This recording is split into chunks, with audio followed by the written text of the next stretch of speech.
मेरी अपने खाने से पहले ईश्वर की प्रार्थना करती है और तभी वहाँ पर एक छोटा सा चूहा आता है जो उसका खाना चुराने की कोशिश करता है। मेरी बहुत ही दयालु होती है, उसे अपने खाने में से एक टुकड़ा दे देती है और तभी वहाँ पर एक तेज रोशनी आती है जो कि एक एंजल है। एंजल की आवाज मेरी को बताती है कि बहुत जल्दी तुम्हारे घर में एक बहुत ही दिव्यमान बच्चा पैदा होगा जिसका नाम होगा मिसाया। तुम्हें उसकी रक्षा करनी होगी। मैरी कहती है कि ठीक है, मैं ऐसा ही करूंगी। और इसके बाद वो रोशनी खिड़की से जाकर सीधा आसमान में एक स्टार बनकर चमकने लगती है। ये स्टार आसमान में सबसे तेज चमक रहा होता है जिसे देखकर सभी जानवर हैरान होते हैं। अब जो चूहा होता है जिसे मेरी ने रोटी का टुकड़ा दिया था उसने सारी बातें सुन ली थी, इसीलिए वे सब बातें जाकर सभी जानवरों को बता देता है। वहीं हमें एक डोंकी को दिखाया जाता है जिसका नाम बो होता है। वो एक मिल में एक दूसरे बड़े डोंकी के साथ काम करता है। दोनों की दोनों चक्की पीसते हैं और गेहूं को आटे में बदलते हैं। लेकिन वो ऐसी जिंदगी नहीं जीना चाहता। वो शान की जिंदगी जीना चाहता है, आजादी की जिंदगी जीना चाहता है। और उसके साथ जो बड़ा डंकी होता है वो कहता है यही हमारी किस्मत है। और जब वो चमकते हुए सितारे को देखता है तो कहता है कि ये सितारा शायद मेरी किस्मत बदलने के लिए आया है। अगली सुबह बो के पास उसका दोस्त कबूतर जिसका नाम डेव होता है वो आता है। वो बो को बताता है कि बहुत जल्दी यहाँ से एक शाही सवारी गुजरने वाली है। ये सुनकर वो बहुत एक्साइटेड हो जाता है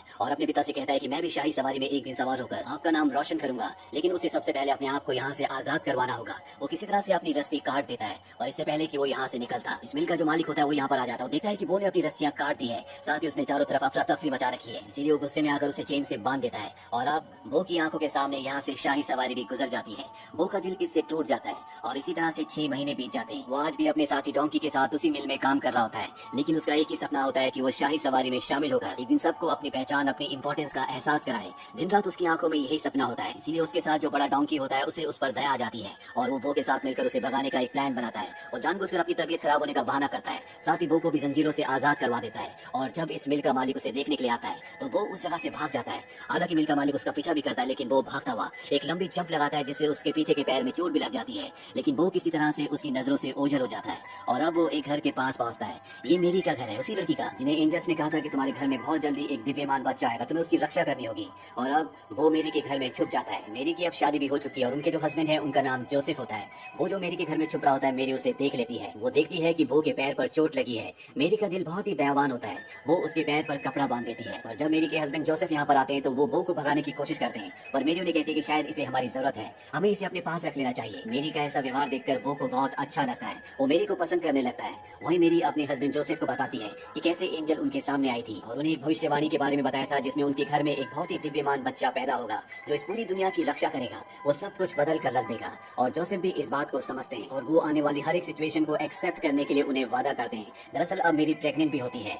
वहीं हमें बो को दिखाया जाता है जो शाही सवारी में शामिल होने के लिए यहाँ से निकलना चाहता है, पर तभी उसका दोस्त कबूतर जिसका नाम देव है वो आता और उसे बताता है कि बाहर तुम्हारा मालिक तुम्हें ढूंढ रहा है, अगर तुम गए तो तुम्हें पकड़ लेगा। जब तक तुम्हारा पैर ठीक नहीं हो जाता तुम्हें यहीं पर रहना चाहिए। वो भी देव की बात मान लेता है। वहीं हमें 3 वाइज मैन को दिखाया जाता है जो अपने कैमल में इसी राज्य में आते हैं जहाँ पर मेरी रहती है। ये तीनों की तीनों राजा के पास जाते हैं। इनके पास बहुत ही बेशकीमती गिफ्ट्स होते हैं। राजा को लगता है कि ये गिफ्ट्स उनके लिए लाए गए हैं, पर ये तीनों वाइज मैन बताते हैं कि ये आपके लिए नहीं बल्कि उस दिव्यमान बच्चे के लिए हैं जो आने वाले वक्त में पूरी दुनिया में राज करेगा। ये सुनकर राजा को बिल्कुल भी अच्छा नहीं लगता। राजा इन तीनों से कहता है कि तुम जा सकते हो और इसके बाद वो अपने एक सिपाही को बुलाता है जो कि बहुत ही खतरनाक होता है और उसके पास 2 खतरनाक डॉग्स भी होते हैं। राजा उसे आदेश देता है कि जाओ और उस दिव्यमान बच्चे को ढूंढो और खत्म कर दो ताकि कोई भी इस दुनिया पर मेरे अलावा राज ना कर पाए। और वो सिपाही अपने दोनों खतरनाक डॉग्स को लेकर यहाँ से निकल जाता है और उसके डॉग्स को वो रैट मिल जाता है जिसने सबसे पहले इस भविष्यवाणी को सुना था। डॉग्स उससे पूछते हैं और रैट डर से उन्हें सब कुछ बता देता है, साथ ही वो मेरी का पता भी बता देता है। वही मेरी और जोसेफ को दिखाया जाता है जो अब बैथलेहम जाने की तैयारी कर रहे होते हैं जो इस शहर से बहुत दूर है।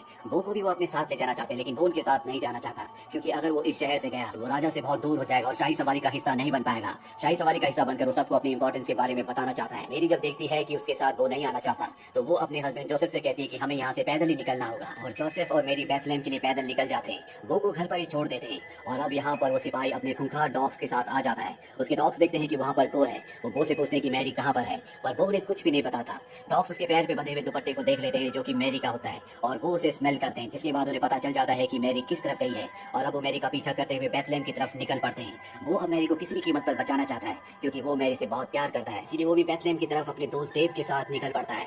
देव उसे एक शॉर्टकट रास्ता बताता है जो कि बहुत ही खतरनाक होता है। यहाँ पर बड़ी बड़ी चट्टानें और पहाड़ियाँ होती है और वो मैरी की जान बचाने के लिए उस रास्ते से आगे बढ़ता है जहाँ पर उसे बहुत ही मुसीबतों का सामना करना पड़ता है। यहाँ पर उसकी मुलाकात एक शीप से भी होती है। वो मुझसे कहती है कि मैंने सुना है कि बहुत जल्दी एक दिव्यमान बच्चा पैदा होने वाला है। मैं उस आसमान में चमकते हुए तेज सितारे का पीछा कर रही हूँ, इसीलिए मैंने अपने झुंड को छोड़ दिया है। इसीलिए मैं भी अब बैथलेहम की तरफ जाना चाहती हूँ जहाँ पर मेरी और उनके हस्बैंड जोसेफ गए हैं और अब ये सब के सब उस तरफ बढ़ने लगते हैं। यहाँ पर वो शिकारी भी अपने खतरनाक डॉग्स के साथ पहुंच चुका होता है, पर इससे पहले कि ये मेरी तक पहुंचते वहाँ पर वो और उसके साथी पहुंच जाते हैं। इसीलिए वो उस सिपाही और उसके खतरनाक डॉग से मेरी को बचाने के लिए वहीं पास ही में हो रहे एक मेले में ले जाते हैं। पर अब यहाँ पर वो सिपाही यानी कि हंटर भी पहुंच चुका है, जो मेरी को देख लेता है। इसीलिए वो अपने डॉग्स को बांधकर अब मेरी को मारने के लिए आगे बढ़ता है। वो उस सिपाही को देख लेता है, इसीलिए वो जानबूझकर कार्ट के पहियों से पत्थर हटा देता है, जिससे कार्ट नीचे की तरफ लुढ़कना शुरू हो जाता है। कार्ट कई चीजों से टकराता है, जिससे टूट फूट होना शुरू हो जाती है और लकड़ी का एक बहुत बड़ा स्टॉल उसी सिपाही से टकराता है, जिससे वो मेरी को मारने से पहले खुद कुएं में गिर जाता है। वो इसके बाद मेरी के कपड़े को खींचने लगता है। दरअसल वो उन्हें बताना चाहता है कि यहाँ पर खतरा है, सिपाही तुम्हें मारने के लिए आया था, लेकिन वो बोल नहीं सकता, इसीलिए मेरी उसकी बात नहीं समझ पाती। और अब इस सब के सब यहाँ से एक बार फिर से अपने सफर पर आगे निकल पड़ते हैं। वहीं राजमहल में हमें उन्हीं 3 वाइज मैन को दिखाया जाता है, जिन्हें राजा कहता है कि तुम अपने नए होने वाले राजा को ढूंढने के लिए जा सकते हो, जिसके लिए तुम इतने सारे गिफ्ट्स लेकर आए हो। लेकिन इन 3 वाइज मैन के जो ऊंट होते हैं, इन्हें राजा के षड्यंत्र के बारे में सब कुछ पता होता है, क्योंकि इन्होंने पहले राजा की बातें सुन ली थी। इन्हें पता है कि राजा उस दिव्यमान बच्चे को मारना चाहता है, इसलिए राजा चाहता है कि ये तीनों वाइज मैन उस बच्चे तक पहुंच जाए, ताकि इसके आदमी वाइज मैन का पीछा करें और उन्हें भी बच्चे की लोकेशन का पता चल जाए। और अभी तीनों की तीनों मिलकर किसी भी कीमत पर मेरी और उसके होने वाले बच्चे को बचाना चाहते हैं। वही हमें मेरी, जोसेफ और बो और उसके साथियों को दिखाया जाता है। दरअसल मेले में जितना भी नुकसान हुआ होता है, जोसेफ को लग रहा होता है कि ये सब बो की वजह से हुआ है, इसलिए वो बो को डांट रहा होता है। साथ ही मेरी से कहता है कि सारा का सारा नुकसान बो ने किया है और अब मैं इसकी जिम्मेदारी नहीं ले सकता। बो को इस बात से बहुत बुरा लगता है और वो अपने साथी डेव के साथ यहाँ से निकल जाता है। हालांकि शिप उसे कहती है कि तुम्हें नहीं जाना चाहिए, पर वो उसकी बात नहीं मानता। दरअसल वो अब शाही सवारी तक पहुंचना चाहता है, ताकि उसमें शामिल होकर वो अपना सपना पूरा कर सके। और जल्दी उसे शाही सवारी मिल भी जाती है और जब वो उस तरफ भागता है तो उसके पैर पर जो मेरी का कपड़ा होता है वो खुल जाता है, जिसके बाद वो को एहसास होता है कि मेरी एक रहमदिल इंसान है, उसने हमेशा उसकी मदद की, उससे प्यार किया और उसे उसका साथ नहीं छोड़ना चाहिए। इसीलिए एक बार फिर से वो मेरी की तरफ निकल पड़ता है। वहीं जोसेफ और मेरी को दिखाया जाता है जो आगे बढ़ रहे होते हैं और तभी बग्गी यानी कि कार टूट जाता है, जिससे जोसेफ को गुस्सा आता है और गुस्से में वो मेरी को डांट देता है। इस बात से मेरी को बहुत बुरा लगता है और अब जोसेफ के पास वो पहुंच जाता है। वो उसे धकेलना शुरू कर देता है ताकि वो मेरी के पास जाए और उसे माफी मांगे, और जोसेफ भी ऐसे ही करते हैं। और इसके बाद वो अपनी पीठ पर मेरी को बिठाकर आगे का सफर तय करता है और बहुत जल्दी सब के सब बेथलेहम शहर में पहुंच जाते हैं। यहाँ पहुंचने के बाद जोसेफ रात गुजारने के लिए कोई जगह ढूंढ रहे होते हैं और तभी बो के पास एक आदमी आता है और ये वही आदमी है जो उसका पुराना मालिक है। वो बो को पकड़ लेता है और एक दूसरी जगह ले जाता है जहाँ पर और भी जानवर होते हैं। यहाँ पर वो बो को बांध देता है और अब यहाँ पर जो घोड़ा और गोट होते हैं वो बो को बताते हैं कि हमारे मैंगर उसे कहा जाता है जहाँ पर जानवरों का खाना रखा जाता है। पिछले 9 महीनों से आसमान में चमकने वाले उस तेज तारे की रोशनी इसी मैंगर के ऊपर पड़ रही होती है और जब वो कोई पता चलता है तो समझ जाता है कि वो दिव्यमान बच्चा जो पैदा होने वाला है वो इसी मैंगर में इसी जगह पर होगा। वो हॉर्स और गोट से कहता है कि तुम मेरे यहाँ से निकलने में मदद करो। वो दोनों इसकी मदद करते हैं और यहाँ से वो निकल जाता है और तभी उसे शीप और उसका साथी टेम मिलते हैं। वो इन दोनों से कहता है जल्दी से तुम किसी भी तरह से मदद लेकर आओ, मैं मैरी के पास जा रहा हूँ। और मैरी और उसके बच्चे को मारने के लिए राजा का वो खतरनाक सिपाही, वो हंटर जिसके पास 2 डॉग्स भी हैं, वो भी इस शहर में पहुंच चुका होता है। साथ ही वो तीनों वाइज मैन भी अपने ऊंट के साथ यहाँ पहुंच चुके होते हैं। वो तीनों वाइज मैन अपने ऊंटों को बांधकर खुद उस बच्चे को ढूंढने के लिए शहर में निकल पड़ते हैं। दरअसल इन्हें पहले से पता होता है कि इस दुनिया में कोई दिव्य शक्ति पैदा होने वाली है और वो यहीं बेथलेहम में पैदा होगी। अब वो किसी तरह से मैरी और जोसेफ तक पहुंच जाता है जो अभी भी बाहर होते हैं। दरअसल मेरी की तबीयत अब खराब होना शुरू हो गई है और वो इन दोनों को अपने साथ इशारे से चलने को कहता है। ये दोनों उसके पीछे जाने लगते हैं और अब सिपाही अपने डॉग्स के साथ इन्हें देख लेता है, वो भी इनका पीछा करना शुरू कर देता है। वो मेरी को और जोसेफ को जानवरों की उस बेड़े तक ले आता है जहाँ पर खुद भी अभी कुछ देर पहले वो बंधा था।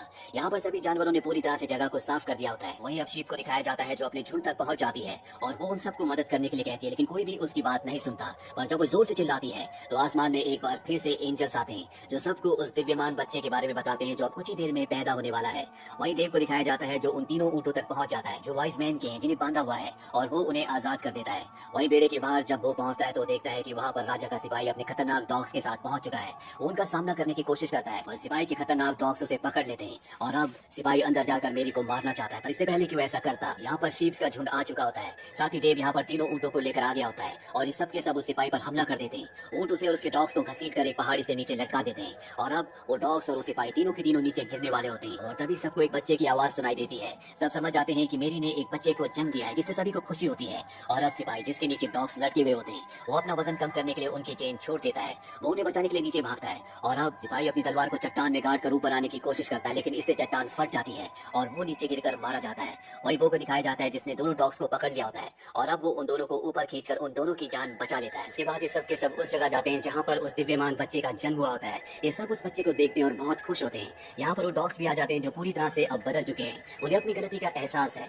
और ये जो बच्चे का जन्म हुआ होता है ये और कोई नहीं बल्कि जीसस क्राइस्ट होते हैं। अब यहाँ पर वो वाइज मैन भी आ जाते हैं जो जीसस क्राइस्ट के लिए गिफ्ट्स लेकर आए होते हैं। वो गिफ्ट्स जीसस क्राइस्ट को दे देते हैं। यहाँ पर इनके जो 3 ऊंट होते हैं उनमें से जो फीमेल ऊंट होती है वो कहती है कि इस पल को दुनिया हमेशा याद रखेगी। अब वो यहाँ से जाना चाहता है, उसे लगता है कि जोसेफ उसे पसंद नहीं करते, पर मेरी और जोसेफ उसे अपने साथ रखने का फैसला कर लेते हैं। साथ ही उसके पुराने मालिक से उसे खरीद भी लेते हैं और इस तरह से वो जो हमेशा से एक बड़ा काम करना चाहता था उसने इस दुनिया का सबसे बड़ा काम किया, क्योंकि उसे विश्वास था कि वो इस दुनिया में कुछ इंपॉर्टेंस रखता है। दुनिया ने उसे गधा कहा, एक ऐसा जानवर जिसके अंदर दिमाग नहीं होता, जो कुछ नहीं नहीं कर सकता, लेकिन उसने अपने आप को कभी गधा नहीं माना। उसे हमेशा अपने आप पर विश्वास था। उसने दुनिया की बातों पर विश्वास नहीं किया और उसके इसी विश्वास से उसने अपने आप को पूरी दुनिया में सबसे अलग, सबसे इंपॉर्टेंट बना लिया। इसीलिए हमें भी अपने ऊपर विश्वास रखना चाहिए। तो ये थी पूरी कहानी फिल्म द